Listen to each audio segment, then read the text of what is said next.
Hi guys, welcome back to the channel. Continuing our top 15 series, we've got something special lined up for you today. I know so many of you have been asking for a customer reviews analysis for this one.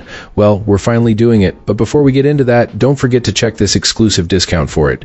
You can find the link in both the video description and the top comment below. Now let's not waste any more time and jump right into the details. So, this electric bike has been my daily ride for a few weeks, and I'm having a blast. It's a cheap entry into the world of e-bikes, but I've found that with a little tinkering and a few upgrades, it really grows on you. Right off the bat, there are a few rough edges you should know about if you're considering this as your first ride. The box came with some scuffs, the seat is not comfortable, and the brakes aren't highway ready right out of the box.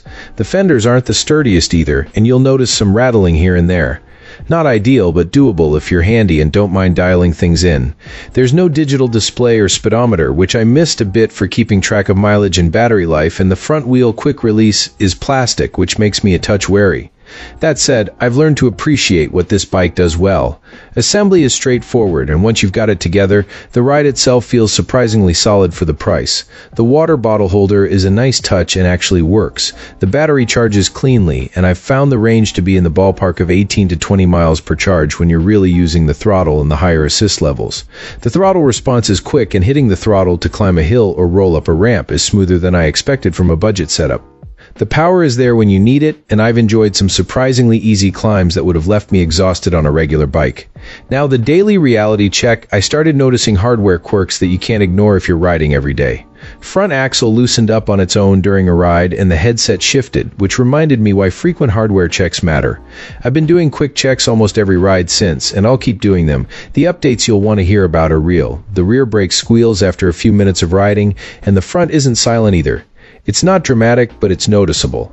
I'm planning upgrades there because I want this to be a reliable commuter rather than a project bike. The bottom line is that for the money, you're getting a lot of bike, but you're also getting a reminder that cheap components mean more frequent tweaks. One interesting note I picked up after a couple of weeks is the front-end geometry. There's a bit of instability at higher speeds, especially around 20 miles per hour. It's not dangerous in everyday riding, but I'd love to see the rake adjusted a bit in a future model to help with stability at speed. This is the kind of thing that makes me hopeful that future iterations could be even better. Overall, this is a strong entry into the electric bike scene if you're budget conscious and ready to roll up your sleeves. It motivates me to ride regularly. It's surprisingly capable on hills, and with a few upgrades, seat, brakes, some fender tweaks, it can be a dependable daily rider. If you're shopping in this price range, this is worth considering, with the caveat that you'll likely want to budget for a few improvements over time. So that's the end of the video. I appreciate you watching, and I'll see you again very soon.